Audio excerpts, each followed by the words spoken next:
Hello my friends, Jerry Rosa here in the Rosa String Works workshop with Alan Crossland, and he's from West Virginia. I've already forgot the town he said he was from. Where is it? Davis. Davis, West Virginia. And he has got the work cut out for me today. How many instruments did you bring? 1, 2, 3, 4, 5, 6, 7. 7 instruments. Well, the first one doesn't look too bad. I've only opened one so far, and we want to do a little setup on this Eastman mandolin. It's a nice looking mandolin. What year is this? I bought a couple years ago. Bought a couple years ago, he said. It looks real nice. It doesn't need a lot of work, I don't think. I can see just a few little minor things that I would do to it right off the bat. But we'll get her all set up and get started on it. And he brought a friend with him here too. What's your name? Jim, isn't it? Jim Jackson. Jim Jackson is. And did you bring instruments too, or is it just so both of you brought instruments? Huh? They're ganging up on me. Well, I've been watching you on YouTube for a long time. Well, should I say I'm sorry? I figured you was the man to bring them there. Well, thank you. I appreciate that. Vote of confidence anyway. And they're going to be staying up at the rental retreat. And we will get this all fixed up one way or the other. So I'll be back with you in just a second when we figure out what we're doing first. Well, instrument number 2 is an old fiddle. It's a Ganarius copy, and it's got a large crack right up through here, as you can probably see on video there a little bit. Right there's the crack, and it's loose right under here, lifting up. And you know, most of the time when you have a problem like this, well, I shouldn't say most, but often you need to take them apart. But this particular one, I think we can probably fix this without taking this apart. And I think it'll work just fine. The only other thing I notice on the fiddle is that it's missing a pretty good piece of wood right there. It's just flat right there where it should have a rounded deal. It's worn down now to the point where it's been worn that way for many years, so it's not like it's got a fresh surface there to glue anything to. So we may or may not do anything with that, may just leave it like it is, although it does look like another little flake is lifting up right there too that's going to flip off eventually, so we might want to glue that back down. But anyway, it's a nice looking old fiddle. So that's instrument number 2. We'll just go ahead and show you all the instruments they brought, and then we'll get into some of the work. The next one is Alan's Martin HD28, and it's just in for a setup. It looks real good overall. The only thing I notice is there's a little bit of a hump right here, but it isn't bad enough that it should be much of a concern. You'll find that in most instruments anyway, but it's something I would keep an eye on just to make sure that doesn't get any worse. I don't see anything structurally wrong with it. So we're just going to basically do a quick setup on this when we get to it. And we'll show you the next instrument. Well, instrument number 4 is a lower mandolin. It's called the lower, as you can see there on the peg head. And it's got the larger frets, it's got a little wider neck. It's a really pretty mandolin, very nicely done. Nice looking wood in it and everything. And we're going to do a little setup on this as well, probably a deer antler saddle. And this one has the flat fingerboard, so there's no radius to this one. And for those of you who don't understand flat and radius, the radius is just around this way. In other words, most mandolins are flat across this fretboard this way, but the radius has a little bit of a radius to the fretboard, similar to a guitar. Most guitars have a slight radius to the fretboard, unless you're talking about a classical guitar, then those are generally flat. So, it's a very pretty mandolin. So we'll get to that one, and let's see what else he brought. Our next instrument is a mandolin. It's called a Danville, and Jimmy brought this one, and he wants me to fix this up for his granddaughter, and she's like 8 years old. This would be a great starter mandolin for her. Right as it is, I can tell this one does need a little bit more work. The action is crazy high on this one. So especially for an 8-year-old girl, we'll want to get that action way down. This is really, really high. It would be very difficult for a young girl to play this. And we'll put the lightest strings we have on it also. And that'll make it much easier for her to play too. So we'll do some good things to this one. This is another guitar that Jimmy brought, and it is called a Newport. Has no name up there, and you can see the Newport on the little white brace inside there where he stamped it. It's a nice looking guitar, but the problem I see with it immediately is the neck angle. And you know, he said it doesn't have a truss rod. Well, that's not the problem. The neck angle is the problem. The truss rod, the truss rod would only fix if it had an underbow. This does not have an underbow. It's perfectly straight from right here to right there. It's absolutely straight as a string. But it's set in the angle like this. And that's a problem. That it does have a bolt-on neck, so maybe we'll get lucky and won't be too hard to fix it. But otherwise, basically it's a neck reset is what this thing needs. You know, no amount of truss rod tightening would fix what the problem is here. So you can probably see how high the strings are there. Pretty high. I don't know. I don't think it's even measurable with my little gauge, but it may be. Sometimes it looks higher than they are. But like if I stick my gauge in here, we're up to 150 thousandths and it's just barely touching. So it's at least 150 thousandths high. Now, the saddle is not very tall, so we can't take much of it off on the saddle. We could improve it without a neck reset, but I don't think we can get it really where you want it to play comfortable without a neck reset. And hopefully, because it's a bolt-on, maybe that won't be too hard to do. But we'll just have to cross that bridge as we get to it. And then the final guitar, I believe. Yeah, I think this is the last one. It's an HD 28 also, and this one belongs to Jimmy. Now, I haven't looked at this one yet, but it's got a little bit of a bulge there too, but not too bad, about like the other one. So they're both pretty much the same. The neck on this one looks good, just like the other one. So really, it's just a little bit of tweaking here and there for the setup on this one too. Don't really see much that we'd have to do to this one. It looks like it'll be fairly straightforward. So it's about time to get started on one of them, and I'll be right back with you here as we do that. Well, I've decided we're going to start on this Eastman mandolin. The setup on it, we're going to just tweak it and get it all straightened up here and see what it needs. We are going to put a deer antler saddle on it. That'll give it some additional volume for sure.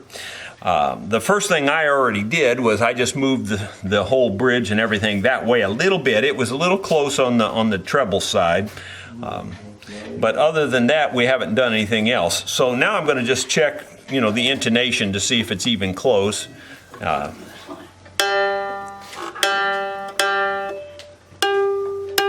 Really, really sharp. So that means this is short. This should come back quite a ways. So there's the note. Maybe I can turn you can see note's pretty close to center there. And when I note it, it's a little over 20 thousandths sharp. So this needs to come back quite a ways. But there's no point in doing that right now.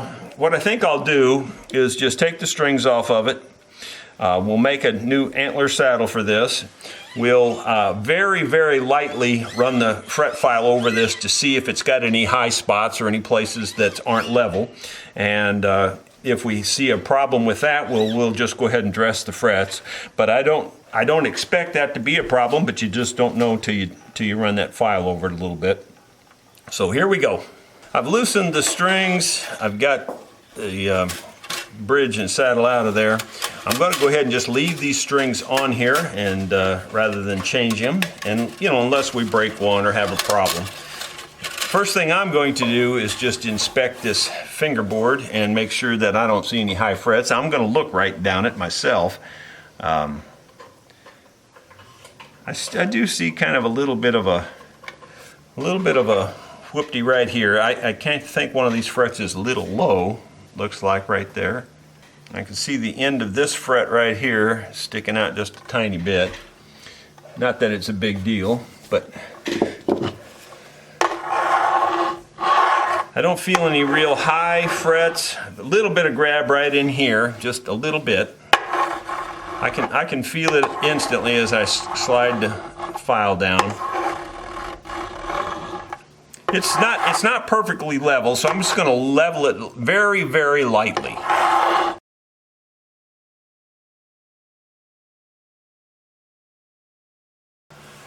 I'm going to take and recrown these now. I've very lightly filed them, and it doesn't take much to recrown them when you just do a very light filing like that. But we'll go ahead and hit them, and I put the small recrowning in here because these are the really tiny frets. These are the frets I like, but these are really tiny. In fact, these might even be smaller than the average. The trick of recrowning frets is not to go crazy with it. You just want to get it where it rounds it up to the surface. You don't want to take anything off the top of the surface.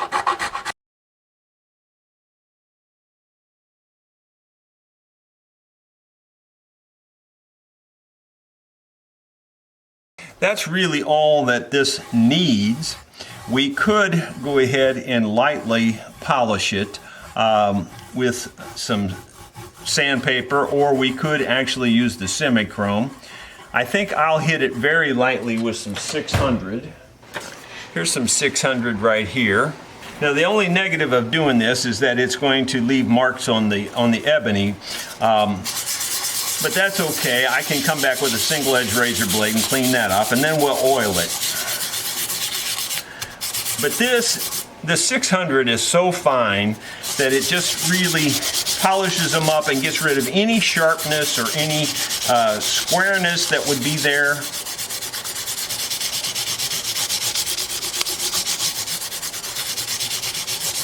You just go over them. It's much faster, saves a lot of time and money by doing it this way. It doesn't remove a lot of material, it just cleans it up.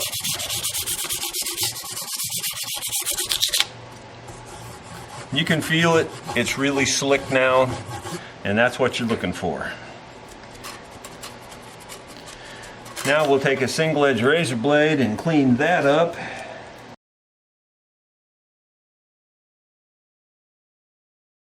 If you do the single edge razor blade correctly, you can go right over the pearl and everything, and it'll just smooth the pearl out and make it flush with the wood as well. So that pretty much got that going, and now I will go back and clean off every fret right at the fret line there.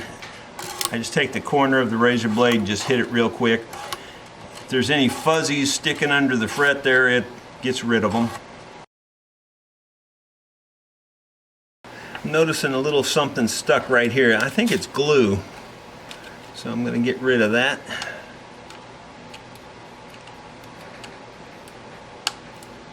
Yeah, I think it's glue.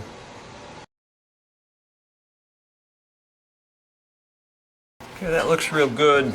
Now we can take our Be Good oil, which has got oil and beeswax in it, and we'll wipe the fingerboard down with that. This stuff doesn't hurt to get it on the whole instrument either. You can use it on everything like this. It makes it look nice. So I'll just go ahead and wipe down the body too.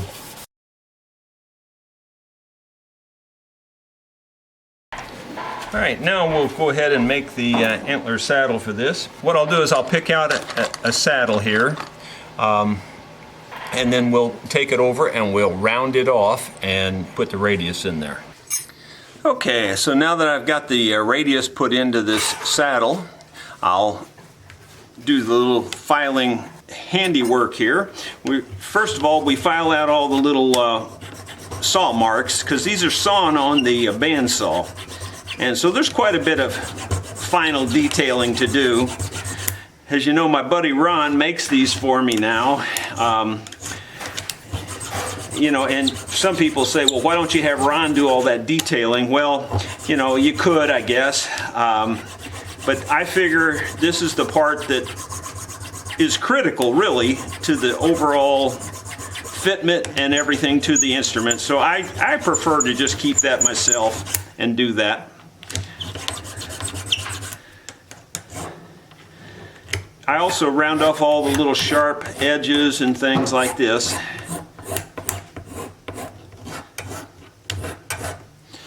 And then we're on these radius ones, the holes actually have to come all the way through because it cuts off the ends there and there's no material left, so the holes do protrude on the radius saddles, and you can see they do on this ebony one as well.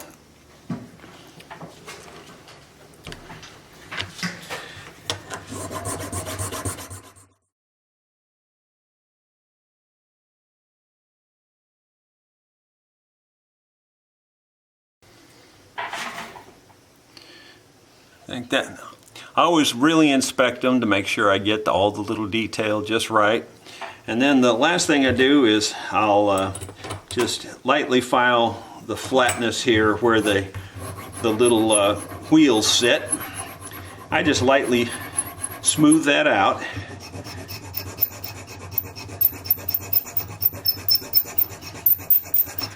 The file does a better job than the saw does. So that should get it right where we want it. Now we'll go ahead and trademark it. I always put my name on them.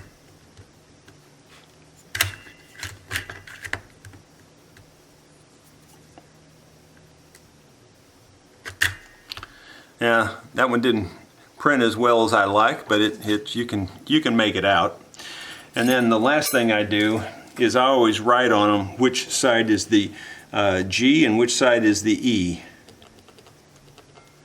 And that way if it ever comes off, then whoever's putting it back on can look down here and tell which way it goes. So that's all there is to it. Now we'll replace and put it on this bridge. And generally they go right on. Sometimes the holes have to be re-drilled, and in this case it depends on the instrument. I never know which ones need to be re-drilled, but it looks like this Eastman's going to need to be re-drilled. These are going to be too tight to fit on there. So I'll take it over to the drill press and re-drill these holes.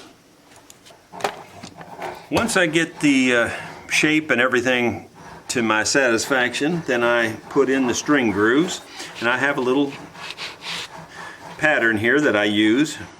I just line it up and mark the grooves,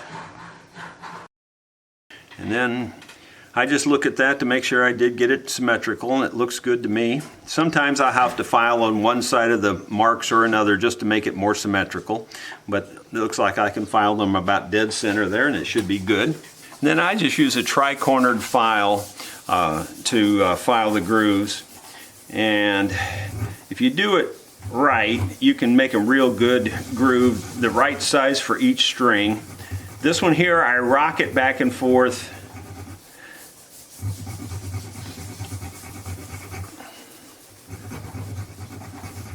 This one I rock it a little bit less.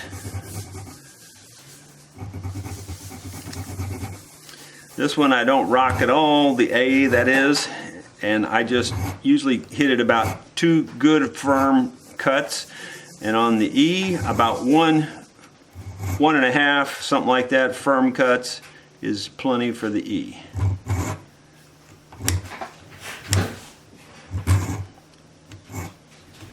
And then I just go back and just clean them up a little bit, make sure they're all looking good.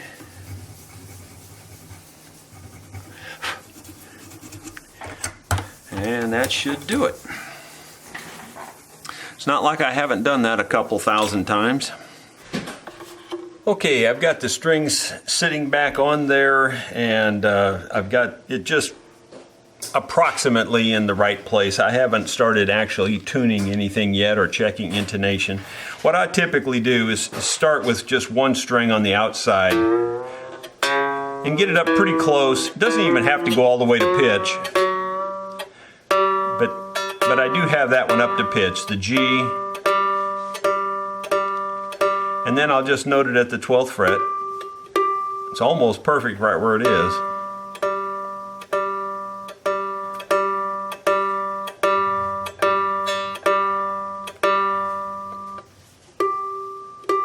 Just a hair flat. I did move it back quite a bit because I knew it needed it, so I just need to move it forward just a tiny bit.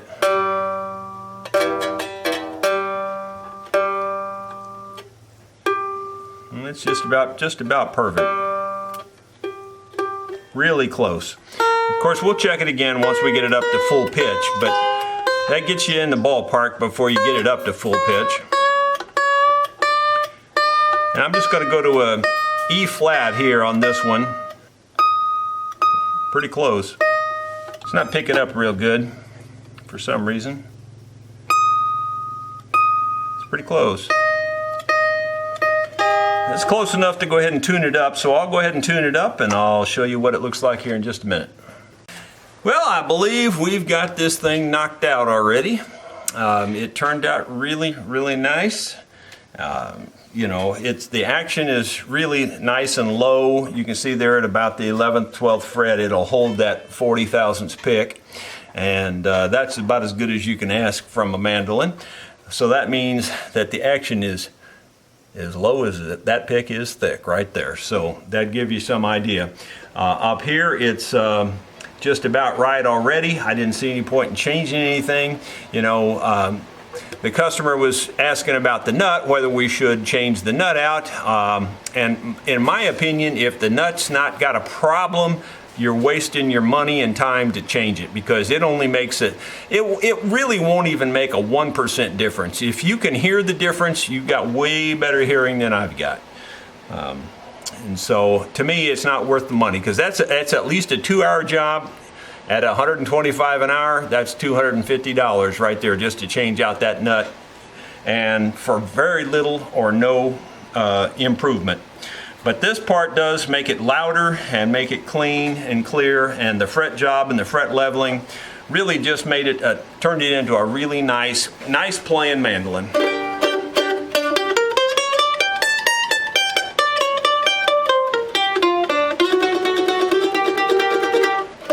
And it would play much better if my hand didn't hurt. But you can hear it's got, you know, I'm not really hitting it that hard. I'm just kind of lightly raking over the strings there, and you can hear it's pretty loud.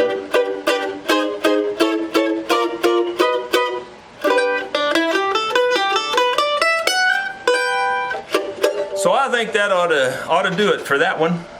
We'll move on to the next one.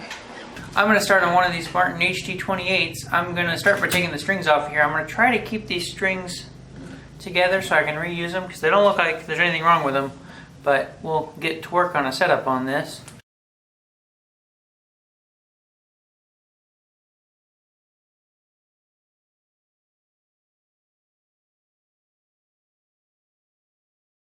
So I've already checked, and the fretboard itself is pretty flat. So now what I'm going to do is I'm just going to run my file over just to make sure there's not any high frets.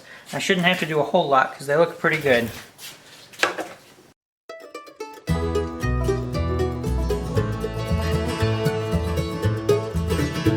You won't find it on a well-traveled highway, not even on a dusty gravel road. And you have to want to be there when you find it, for it's not on any maps I know. Out across the field, through the pasture, climb along a steep and rocky trail. When you cross that little creek in the valley, you'll see that vine-covered church on the hill, that vine-covered church above the valley. Now that I've cleaned the fretboard up with that razor blade, I'll go ahead and put some of the Be Good wood oil on there. I'll just do that with a cloth.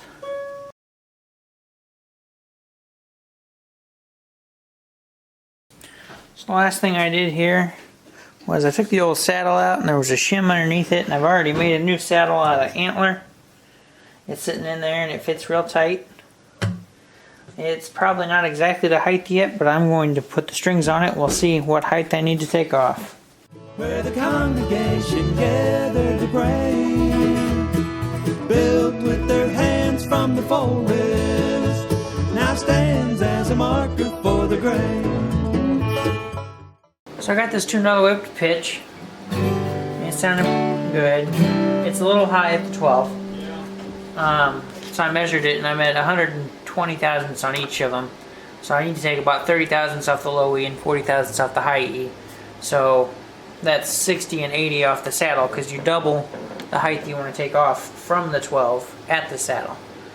So now that I've got that, I can lower the pitch again, get the strings off of it again. And then once I get the strings back off it, I'll use the Sharpie and my calipers and mark my height. Should be real easy to do. Something else I'm going to do while I have it off here, and even the old saddle had this problem. On the corners of the saddle, it's actually a little sharp, so I'm going to try to round those off so that you can sit your hand there and you're not going to poke them. Even the old saddle kind of had that issue, and not as bad as my new one, but I'm going to round it off a whole lot more than that. So I'll go ahead and get the saddle out of here, and I'll bring you back and show you marking it up. So to mark this up, I got Sharpie on each of the ends. I already started with it to help me get a good base on where I wanted it, so I was even on both sides. Anyways, I'm going to put 60 thousandths for the base side. So my calipers are set to 60 thousandths. Well, 60 and a half thousandths. Close enough. And I'll just scratch that into the Sharpie. Then I'll open them up to 80 thousandths.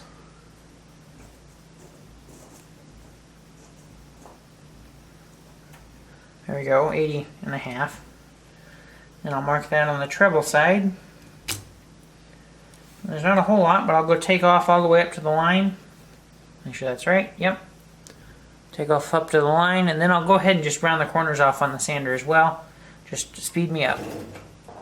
Well, this HD28's playing really good. And we know that that saddle is fitting in that slot a lot tighter. The old one wasn't even the same thickness from one end to the other. So we know this one's fitting in there a lot tighter, a lot better. It's rounded off a lot better, so it's more comfortable to put your hand there.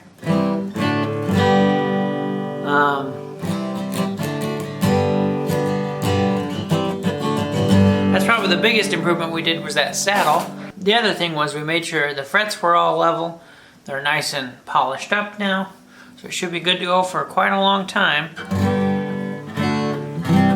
I think the next thing I'm going to work on is the other one of these. You can see I'm starting on the second mandolin here. This is the lower, and this one doesn't look like it needs much of anything. Actually, it looks like it's even set up pretty well. You know, I always find little things to tweak as I get into them. So, but overall, I'm just being honest, I don't see much that I can improve on it, other than we can put the antler saddle on it, which will give it some volume. And I'm going to check the fret leveling again by eye, looking down them.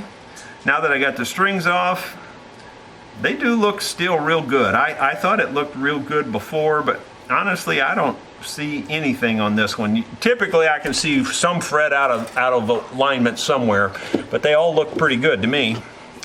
So, yeah, they feel perfect. I don't even feel a high spot. Honestly, I don't see any point in filing them. They feel really, really good. They look really, really good, and it would just be a waste of the customer's time and money to do anything. So all I'm going to do is just lightly hit them with the sandpaper. You know, I always say, if it ain't broke, just don't fix it. Doggone it. Ain't no point in it. So that made them nice and smooth and clean. And now we'll just clean up the fretboard and oil it while we've got it apart here.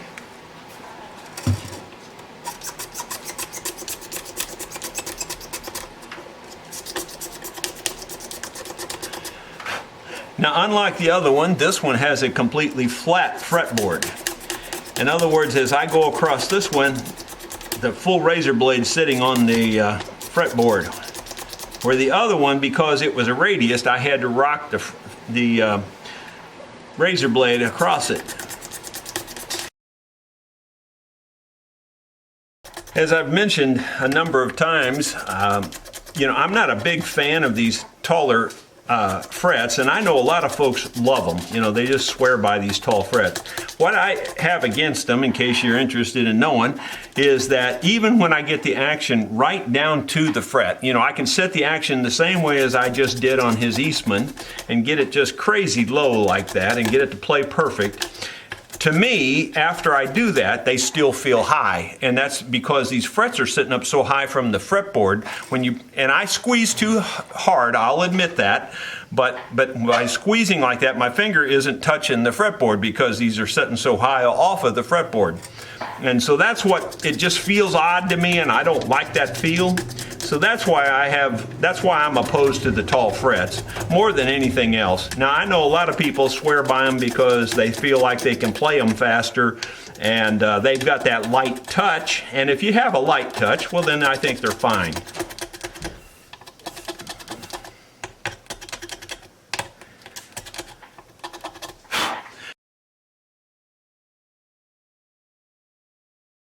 All right, we're going to go ahead and oil up the fingerboard.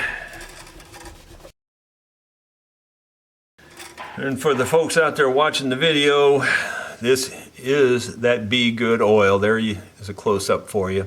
But you can use plain old boiled linseed oil. I've used that for years, and honestly, it does a great job. There's nothing wrong with the boiled linseed oil.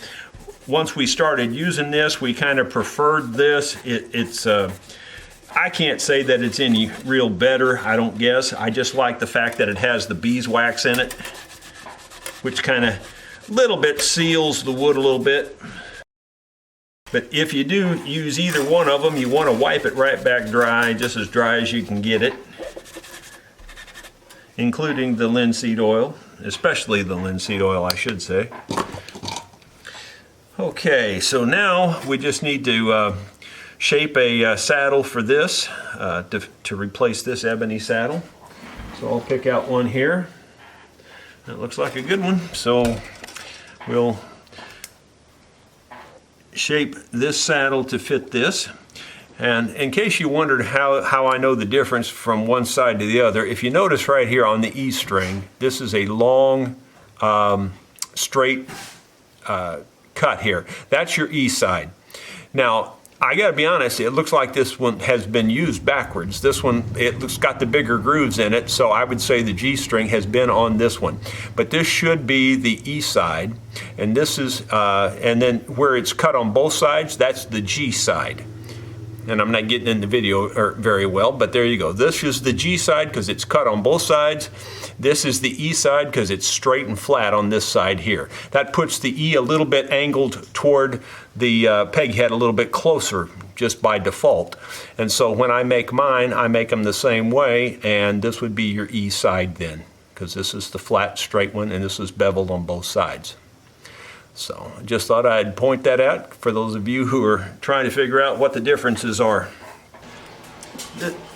I'm having a little problem with this bridge on this lower. It's these don't go down in very deep, and I'm going to put them in there a little deeper.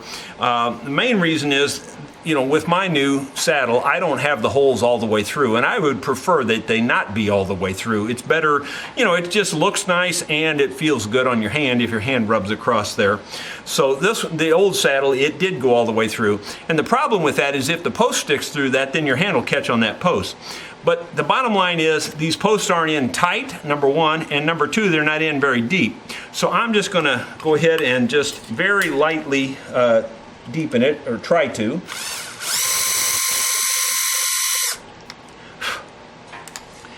I'm not going to go very deep because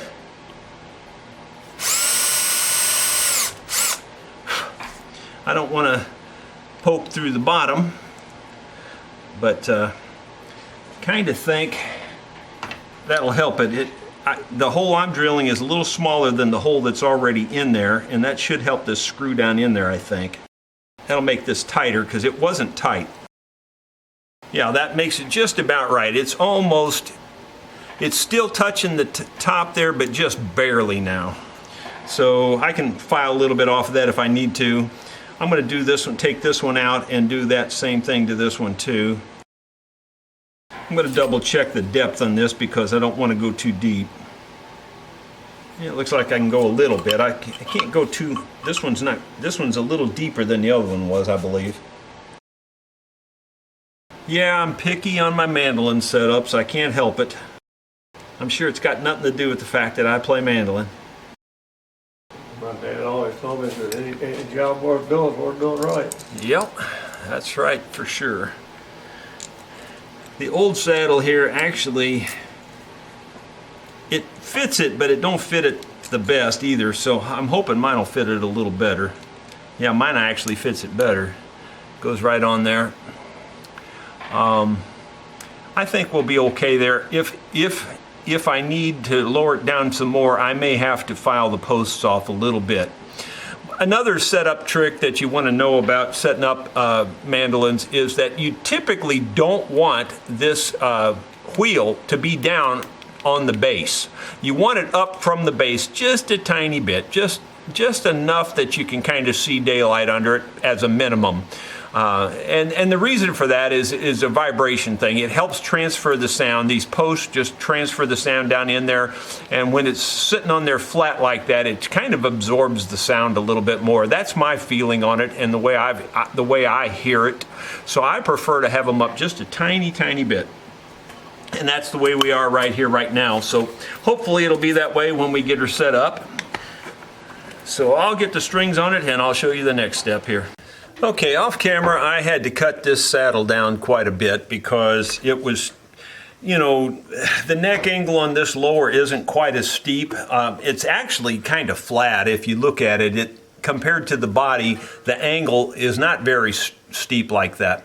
And typically on a mandolin, it's a little steeper than that is. It's not flat by any stretch, but it's not got the angle the other one has. But anyway, bottom line is I had to cut it down some. The feet of the bridge matches pretty well, so I don't think that's a problem. I'm going to go ahead and tune it up and see how it's looking, and we may have to do some more tweaking to this before we get her completely set up. Once again, off camera, I was looking at the bridge and it was really wanting to pull forward a lot, so I just spun the whole bridge around, spun the saddle around too. Actually, I didn't spin the saddle around. I'm not to do that. So I'm going to turn the saddle around because I already turned the bridge around. And I could tell that the bridge feet almost fit perfectly, but not quite. So that's what we're going to do now. We got the sandpaper down here, and with the string pressure on this, it sands much faster. So I'm just going to hit it a little bit like this, keep it straight up and down. I'm going to try to actually, if anything, even lean it backwards just a tiny amount, and very, very tiny amount, just to keep it so it sits up straight. Because the string pressure always pulls a floating bridge forward, always. It doesn't matter whether it's a violin, banjo, whatever, it always pulls it forward. I believe that's going to be it. It doesn't take very much really when they're, and this was really close to fitting already. I think we can probably call that good enough. Put it back in here. Yeah, it's looking much better. It looks like it wants to stay up straight now versus leaning forward a lot. Now we'll put the strings back on it correctly and we'll tune it up. I'll show you what it looks like after I get her tuned. I hadn't done any setup on the nut end of this lower, and as I started looking at it, I started realizing it is very, very high. And when I say very high, I am not exaggerating. It was probably 40 to 50 thousandths high here instead of typically around 16 or 18, somewhere in there. So well over twice as high as it should be. I'm also knocking the height of the nut way down. It appears to be bone. I think it is bone or antler, one of the two, which is basically the same thing, but it's a good quality material. It's just that it's way high. But we're getting it in the ballpark now.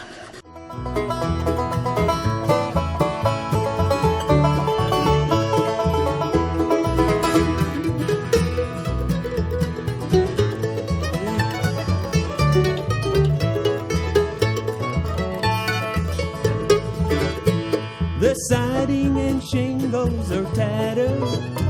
The steeple leans slightly to the right.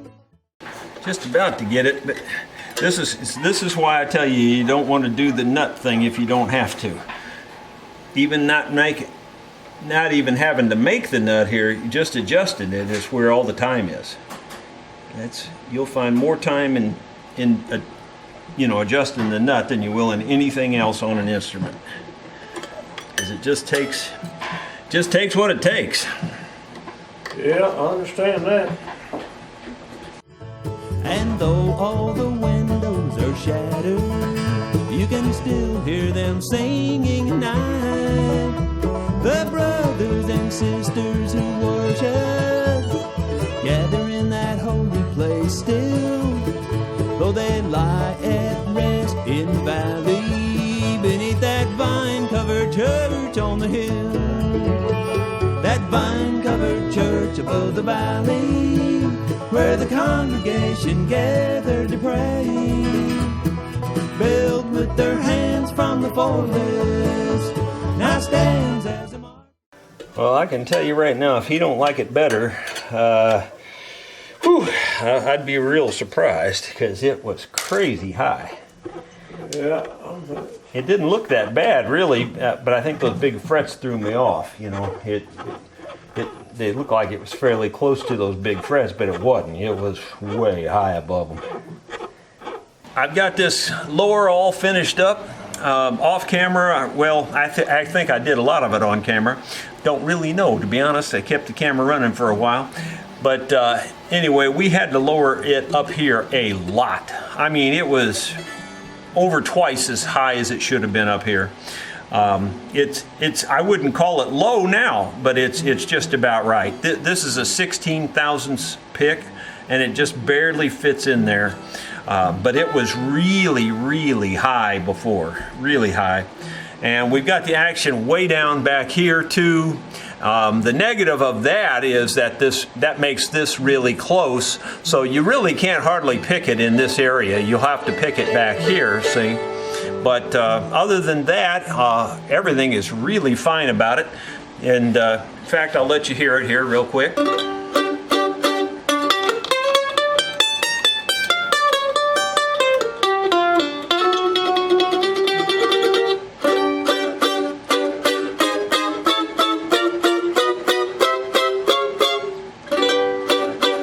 Very good. It's nice mandolin. It's way better now that we've set it up like that.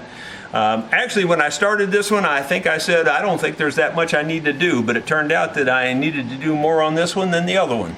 But it turned out really, really good. I think it's time we're going to start on the fiddle that Alan brought. And this is the one with the crack down here, and it's loose right here too. So we're going to get that all glued up and clamped up. It would be better if the strings were off of it. I hate to take it all apart, but I think I will have to do that to do a good job. So I'll do that, and I'll show you what it looks like when we're ready to start gluing it back. I've got the strings off the fiddle, and I've already started cleaning out the joint with the back of this X-Acto knife. It's real square and flat, and it's a great scraper for tight joints like this. And I reach in and I grab the old glue and the old junk that's in the way, and I just pull it out of there, and it does a nice job. And then I can close it down, and with my hand you can close it and see that it closes perfectly tight. So I think that's good. I think we're in very good shape there. This is a crack. I don't think it's been re-glued before, so I don't think there's any reason to need to clean that. In fact, you don't really want to clean it if you can avoid it in a case of a crack like that, because, well, unless it's really dirty. And this does not appear to be really dirty. If it had a lot of grime in there, you'd want to get that out. But it looks like it's tight, and that's the way I want to leave it. So I'm going to force glue down in there with the glue bottle.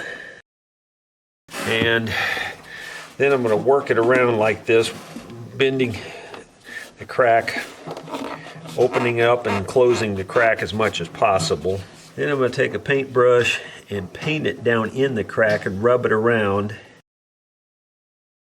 And I can see it moving there now. Whenever you can pump it back and forth and see that line moving, that generally is getting the glue down in there.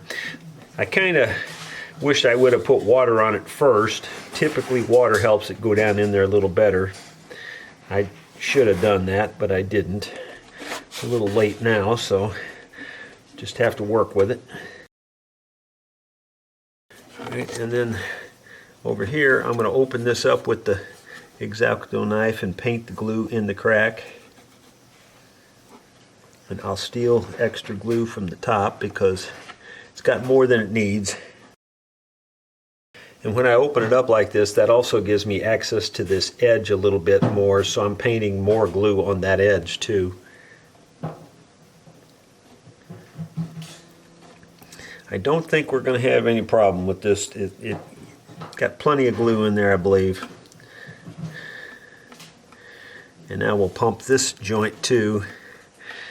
I think we're in pretty good shape.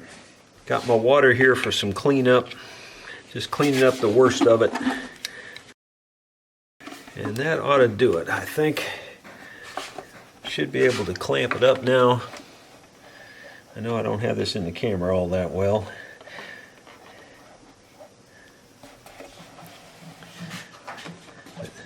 I'm going to line this up by hand as I tighten up these clamps. You would think you could move this around after you get it going, but honestly, you kind of get one shot at it. If it doesn't line up good right as you tighten it, it's hard to get it to line up again because the glue kind of starts getting tacky. Pretty sure that's good as it's going to be. It's nice and feels nice and smooth. And you can see the glue squeezing out there, so I'll get a clamp on that. So I've got these little violin clamps, spool clamps, and I'll tighten that up.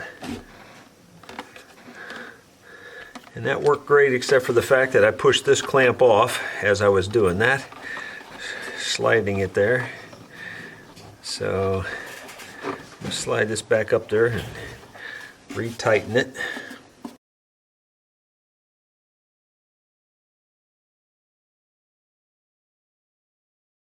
I believe that's as good as it needs to be. So we'll just let that set now. I don't think there's going to be any more problem with that. Well, it's after 5 p.m., but this thing had been sitting glued up for about, since 1:30, so 4.5 hours, something like that. And it's all fine shape. That crack that was there and the crack here, it's all glued up and solid. Got it all set up and played it. It's got a real nice tone. For those of you who like to look at them, look at how pretty that wood is. That's a really nicely made old fiddle. I don't know how old it is. Do you have any idea? No, I don't. You know, just guessing, I'd actually put this one maybe in the late 1800s. And I'm just basing that on the feel and the look of the varnish and everything. It just looks like it's, I would say late 1800s if I was guessing. Doesn't appear to have a grafted neck, so that typically means after 1850. Of course, they could have changed the neck entirely. You never know. Stuff like that happens. Although this looks all like it's matched pretty well. Very nice old fiddle. So, didn't get to show you a whole lot on it, but it, you know, really didn't take much just to glue up that one little spot there, and then I just set it back up. Got a real nice tone. So here's Martin HD28 number 2. We're going to do mostly the same work. I've checked the action height on this, and it's a little high, so we're going to take a look at that. You can see this one has a little bit more wear right around the pick guard. But for the most part, same song, second verse.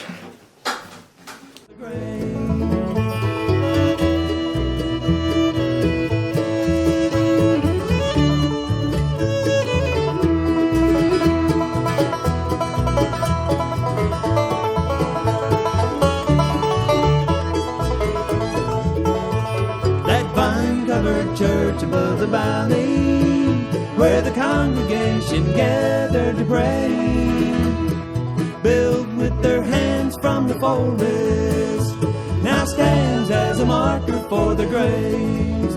It still stands as a marker for the graves. So you can see right where this wear has come through the finish and into the wood a little bit, right along here. What I'm going to do is just put a little bit of lacquer on there, on that raw wood, just to seal it up. Not that it is a problem, but so that it doesn't become a problem.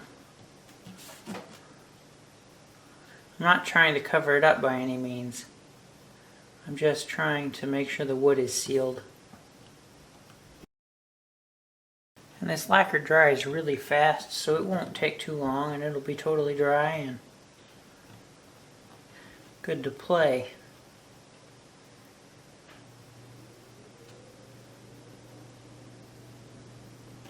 There. That's it. That's all I'm doing. Just putting a little bit of lacquer. Should be good. I had Jerry make sure this was a bone saddle, and it is a bone saddle, so because there's no shim in here and because it fits tightly, I'm just going to keep using it. It was a little tall though. When I checked the action, we were at about 90 thousandths on the high E and 110 on the low E. So I'm going to make the adjustments to this saddle. We'll put it back in and we should be good to go. So once again, I'll take the Sharpie and I'll put it on the corners. I'll open my calipers up. I want 40 thousandths off the base side. Close enough. Make sure that's the base side. And I'll just scratch it on there. Leaves me a little line. I want 20 thousandths off the treble side. Do the same thing again. Now I'll go to the sander, knock that off, and we should be good to go. Well, this was set up real good. The one thing I did have to do was the top was a little harder to get clean, so I took it to the buffing wheel and it buffed out really good, so it's nice and clean now. The other thing that I had to do was the G-string was actually wound up the post. I went ahead and fixed that, so it's now wound down the post like it should be. Besides that, we're set up really good. The action's really low.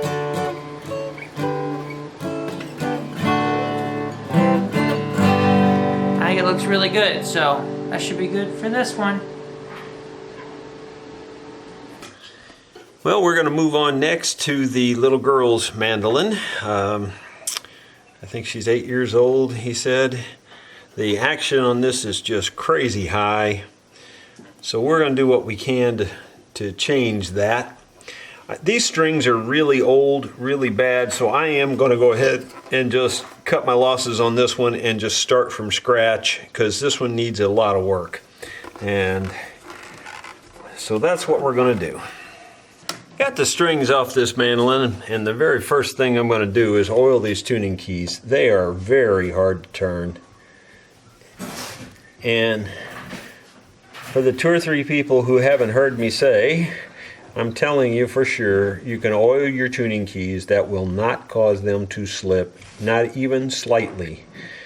And the reason is, it's the way that the gears are made. These are worm gears, and it takes an awful lot of force to make one of them spin by turning the post. In other words, you could hook a tractor onto this post and try to spin it, and it ain't gonna, it's spinning into a hard surface going that way, and it's not going to make this turn. So it's just the way they're made, the way they're designed makes them non-slip. They just don't slip much. People think they do, but they don't. And anyway, the bottom line is oiling them is very good for your tuning keys, and these especially need it because they're very hard to turn. And since this is for a young girl, we want to make it as good as we can make it. And as my shirt says that I'm not wearing at the moment, feel free to disagree with me on that. I can't force you to be right. Anyway, this one's still really tight, I gotta tell you. I'm hoping that maybe monkeying with it here, maybe I can loosen it up and loosen this up a little bit, and just for temporary, and see if that'll help it turn a little bit. It's making it a little bit easier, but it's still really tight. Get oil under that gear that I just loosened up too. Might help it some. I'm going to put oil in from the top sides on these too. Maybe they're binding inside of these bushings as possible. So there you go. I got turning them now. That seems to be helping, getting the oil down in the bushings too. That seems to be helping a little bit as well, because these things are really hard to turn. And anything we can do to make it a little better or a little easier, that's a good thing. And I'm going to wipe off the extra oil now. And by the way, 3-in-1 oil won't hurt your instrument. If you get it on there or the finish or anything, it's perfectly fine. It's not going to hurt anything. Anyway, that'll let that oil penetrate and soak in for a while I'm working on the rest of it. The fretboard itself, when I look down, it looks pretty good. To my eye, it looks like there is a very slight underbow, but it's pretty slight. I'm going to see if I can detect it with the straight edge here and see if it really is an underbow. Yeah, there is, I believe, but it's pretty small. Let's see if I can, yeah, it does slide a piece of paper under there, as you can see. So there is a little bit of an underbow. So what I'm going to do, because of that, and because there's no truss rod, is I'm going to concentrate my filing up here, which is where it needs it a lot, and then I'm going to file it lightly up here and blend it to the middle here, is what I'm going to do.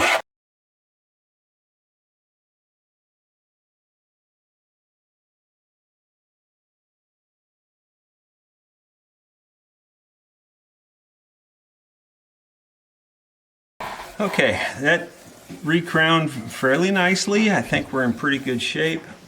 I'm going to take some 600 and knock it down with the 600. Now we'll clean up the fingerboard with the single edge razor blade.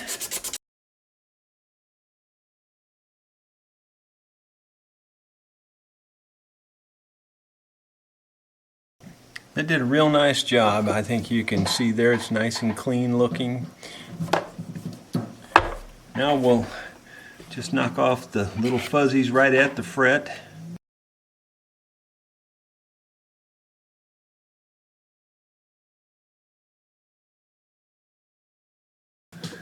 This fingerboard is not ebony, I don't believe, but and I don't think it's rosewood either, although it may be rosewood.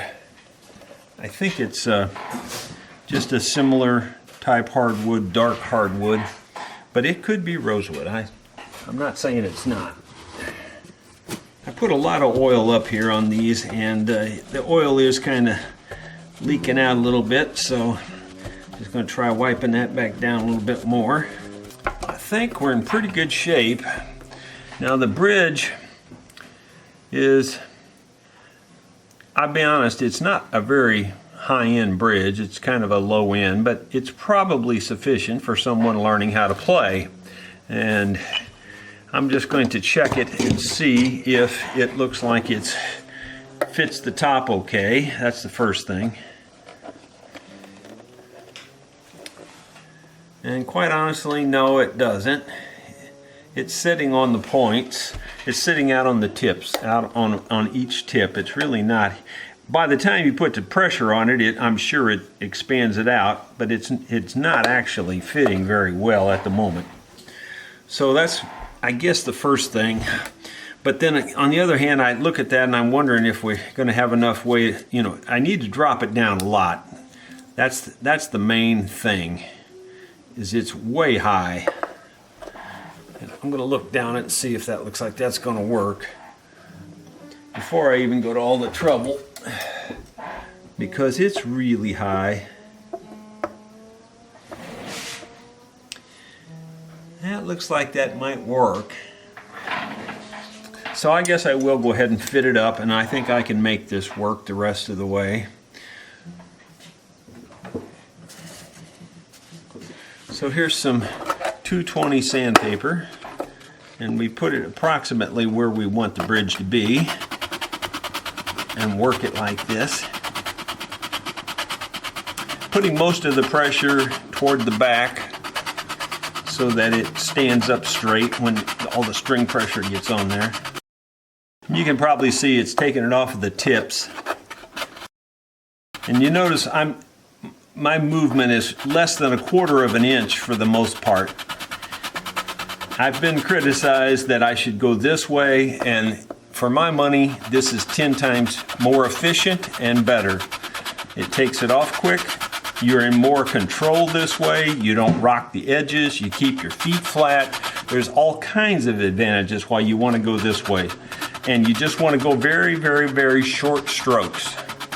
Very short strokes. You don't go long strokes like that. If you did that, then you've lost your advantages to doing it this way. In fact, it works so well, I think I've got it already.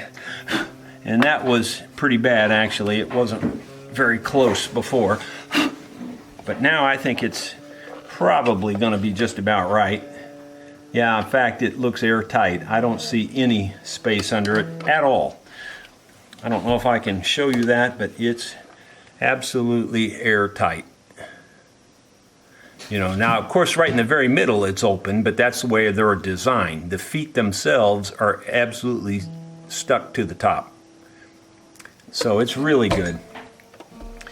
Okay, I'm going to go ahead and get some light strings and start setting this thing up. Take just an opportunity to show you how I put these strings on. I've showed it many times and people really get into the stringing thing, and I don't blame you because it's something everybody has to do. So all I do is take the string, I hook it on back at the tail. I hook it on back at the tail back there. Lay it in the slot that it belongs in. Wrap it around from the inside around the outside of the post like this. Pull it tight. Wrap it around again.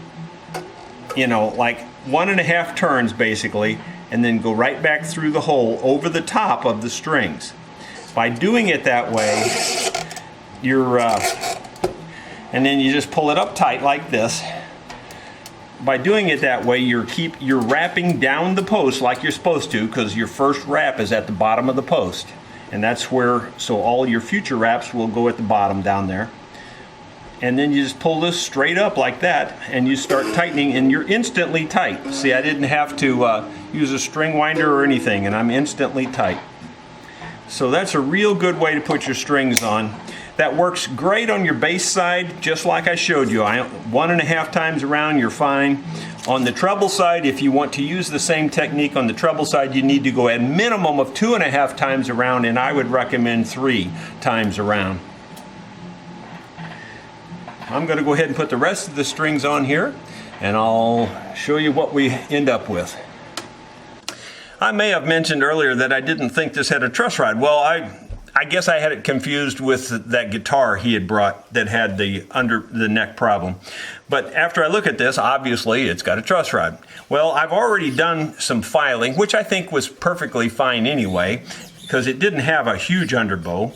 And I've leveled the frets fairly well, but I started to tighten this truss rod, and I can tell that I believe the truss rod was turned the wrong way again. I'm going righty-tighty, and it just got immediately loose. It was tight. Well, look at here. Now that I say that, look, the whole end is pulling out of here. It may be broke off or something, because I didn't tighten it very much. I mean, like there was no tension on it at all. I don't know if the truss rods just broke or what, but you can see though, maybe you can see that nut coming all the way out here. It's an Allen wrench. Let me see if I can pull it back out with the Allen wrench there. Well, I can't, there it is. You can see it all the way out there. I wonder what's going on there. I don't know. But it's definitely not doing anything. I didn't put any pressure on it at all, and it just spun to the right instantly, easy. So I would say the truss rod has been broke off. That's what I would guess. Because I don't know what else would cause that. But yeah, it's not tightening up at all. Well, wait a minute. And I say that. There it starts to get tight after all of that. Now, why would that have pulled out like that? I don't even have a guess. I've never seen anything like that before. But now it just tightened up. So I would say that maybe it's got a two-way truss rod and somebody had it turned all the way the other way, which would put underbow in it if anything. So now I've just tightened it up, righty-tighty, you know. Now let me look down it and see if I can see if it's flat. Still got a hair of an underbow, so I'm going to go ahead and tighten it a little bit more. I'm absolutely amazed that that actually started tightening again, because it sure didn't seem like it was going to. It looks like that might have done the trick right there. It's pretty flat. I'm going to go one more little half turn. That looks pretty good right there. I'm going to let that be the end. You know, and you know, some folks think I make these things up, but I swear to you, 80% of the instruments that come in with a two-way truss rod, 80%, 8 out of 10, have been turned the wrong way. I don't know if they're doing that at the factory or if people are doing it. I can just tell you for sure, 8 out of 10 of them are turned the wrong way. So, there you go. I see it all the time, in fact. I wouldn't have thought this had a two-way truss rod, but I'm pretty sure it does now, because it seemed like it was snugged up tight. I turned it the way to tighten it, and it instantly got loose, and then it got so loose that I thought it was broke, and then it started tightening up again.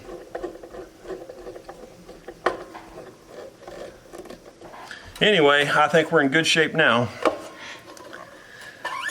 And I'm sure Jim over here sitting watching is relieved. I would be if I was Jim. Anyway, we'll tune it up now and see where we're at. Yeah, that really surprised me. I put some felt on this so that it won't rattle on your strings. That is always a good thing. Let's see if I can get it back on here. It's pretty tight. All right. Well, I just finished up the little Danville. I did a little bit of bridge adjustment off camera, saddle adjustment more than anything. Got the action pretty darn low. It's not holding a pick at the 12th fret, but it holds it at about the 7th, and you know, that's about the norm. And it's still pretty dang low all the way back. It plays easy up here. It actually has a really nice sound. So the little girl ought to be able to take this and run with it. Plays so easy now, so she ought to be able to do a real good job with that. I put the real light strings on it. They are 10s to 34s. They're the Martin 400 pack or 400 series. So if you need, if you've got a youngster out there and you're looking to make his instrument play a little easier, a mandolin that is, get that 400 set from Martin, and they're much lighter. It'd be a little easier to play. Of course, getting the action down low also helps, and I think we just about as good as it can be set up. I hope she plays it in good health.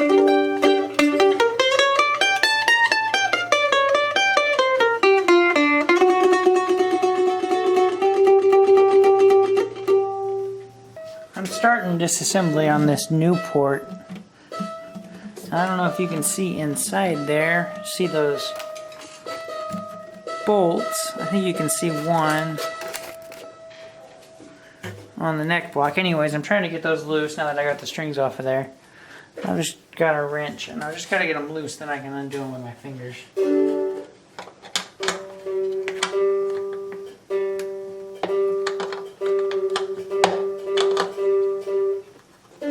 That's good enough.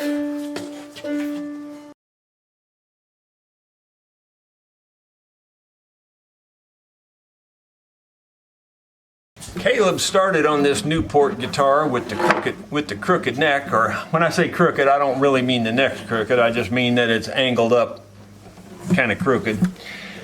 And he quickly washed his hands of it and said, "Here, take this." So I'm looking at it, and I'm going to see if I can't figure out a way to get it loose. I believe it's been, even though it's an adjustable neck, I believe it's been glued down, and I believe this part's been glued down. So I'm going to get the heater out and heat this up and see if we can't loosen this up. And we'll just take it a little step at a time, see where it takes us. Well, I didn't really show any of that, but I heated up this tang with my bridge heater. And I forced this under there, and it now goes under there where it did not go under there at all before. But it goes all the way the full length of the blade now, as you can see. So that gives me some amount of looseness there, and now I can actually move it, and you can see it move on top of the guitar, I think. At least I can. So that tells me that it's probably still glued down in here. I'm going to try something kind of radical. I maybe shouldn't, but I'm going to try. I'm going to try I've got the nuts back on here loose, where the nuts are just at the end of the threads. And I'm going to tap on those nuts and see if I can break it loose going that way. And I'll use my plastic hammer here. The biggest problem is trying to get my hand in there with the hammer and hold something where I can hit it. That's the problem. And especially when you got such little hands, Yeah. Yeah, it's just going to be almost impossible. I just can't. Well, maybe it's not impossible, but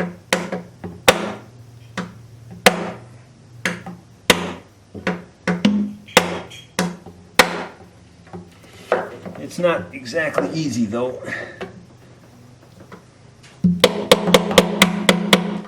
Well, I don't know if that gave or what. Something felt like it gave, but I didn't see anything move.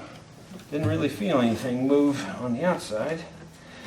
I think it's just been glued along here, and I guess I'm just going to have to find a way to loosen that up, because that's the problem, I believe, right at the moment.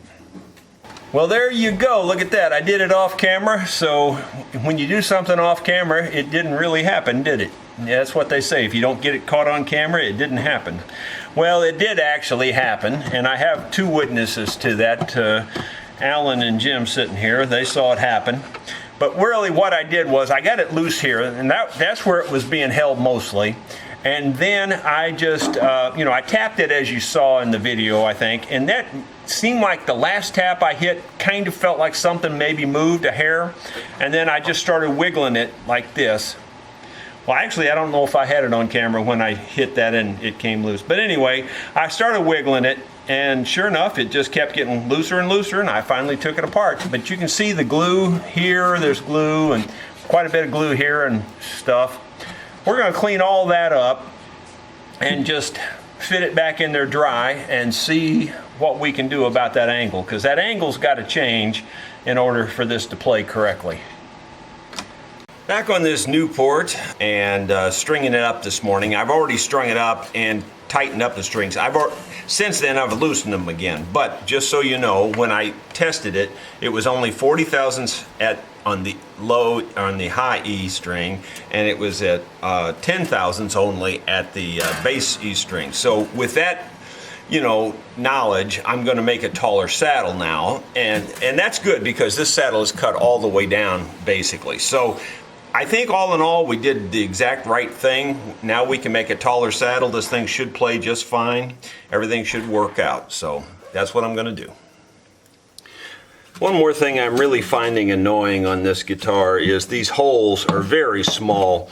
You can get the strings and the pins in there, but you can barely get the buttons back out through the hole. It's almost impossible. You just fight and fight and fight to try to get them back out. So I'm going to ream those holes out a little bit too. It's really a pain to get the strings out of this thing. I don't know why it's so hard, but it is. It's really hard. I suspect that the inside has wore out some, and that may be part of the problem. Anyway, I'm going to run this down through there till I can feel it, just the tip of it on my finger. There it is, just barely. As soon as I can just sort of feel it move, that's good enough.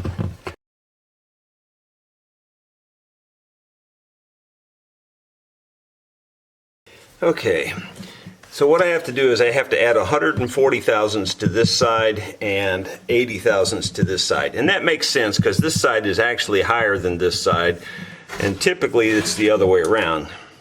So anyway, we'll get that all straightened out here. That's assuming I can get this out. Hopefully they didn't glue it in, because it feels really tight all of a sudden. No, there it goes. And it was bone, so it was a good quality, but it just needs some extra height, and that's what we'll do. Okay, so I'm making that saddle, and I'm going to make it a little bit taller on the base side. So I'm trying to decide, well, how do you decide how to make it 140 thousandths thicker? Well, one of the easiest ways is just to trace the old saddle, but the problem with that is it needs 140 thousandths more height. So I just found a piece of material here that's approximately that high, and I can just kind of trace over that then, just to kind of give myself a mark. That'll give me a pretty good idea about how much thicker it needs to be. And on the other end, it only needs to be about 80 thousandths higher. So I can just find me another piece of material that's close to that. And that's real close. So I guess it pays to be a good guesser. And then I'll put the other end under there and just kind of mark that about where it goes. That gives me just some idea about where to mark it like that. So I know approximately that would be about the shape. You never know exactly, but you just kind of rough it in. And the truth is, I'll probably have to do this twice, because it's just the way this kind of thing works. So it's a trial and error situation. I'll cut it a little bit proud of those marks, set it in there. We'll take our final reading and cut it to the final specs. Well, my friends, victory. I was able to get this old Newport to play. Now, I'll be perfectly honest with you, there's a little bit of air gap underneath here, which you could easily fill with some sort of filler. It'd be no problem, and I might do that if he wants me to. But I think it's real stable. We put a thick washer in there. It's not real thick, but just kind of your standard washer, really, in there on the top bolt. That cocked the neck down where it ought to be. In fact, it seemed like it was too much, but it just pulls it to the right place right now. I raised the saddle up, I think I raised it 140 thousandths on this side, and I raised it about 80 thousandths on that side, and you can see now the saddle looks normal. It looks kind of where it ought to be. And the action is really low. It's like in the 60 and 70 range here on this. So that's really low. I think over time it'll probably relax and pull up a little bit. I put the custom light strings on it, which are just a little bit lighter than normal, on the normal lights, I should say. So I think the regular light strings on this would probably be just about perfect. And it'd probably pull the action up just a hair more, you know. And I think that's as good as it gets on this baby. I don't see how you could do it much better. It's got a real nice sound. Can't really ask for much more.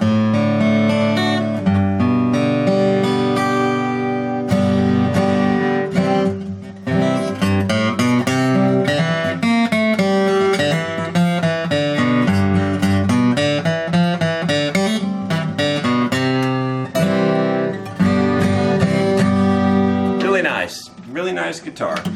Very well made. It's a Newport handmade guitar. Again, there's nothing on the peg head. No dots or anything, which I kind of like that look. So you guys, we did 7 instruments for you. Did we do okay, or did we fit your bill? Done just fine. You've done a good job, Farmer Officer. Well, good. Very good. They came a long ways. I mean, West Virginia is just not in Phelps County. 800 miles. Yeah, 800 miles. And so how was your stay at the rental retreat? Very good, very good, very nice. Yeah, well, my wife takes all the credit for that. I built the building, but she did all the decorating. Yeah, really enjoyed it. Well, good, good. I think I wore them out yesterday. They sat in the shop here pretty much all day long while I was working on these instruments, and I turned out I think 5 of them, and Caleb over there turned out 2 of them, and he was working on other projects as well. So we knocked it out, I think. I don't know how we could do it much better, especially on this thing here, because this thing here was unplayable when it came in. I say you could throw a dog through there. I think you could throw a Shetland pony through the strings on this one. So, hope you all enjoyed a look at the 7 instruments while you wait. Thanks for watching.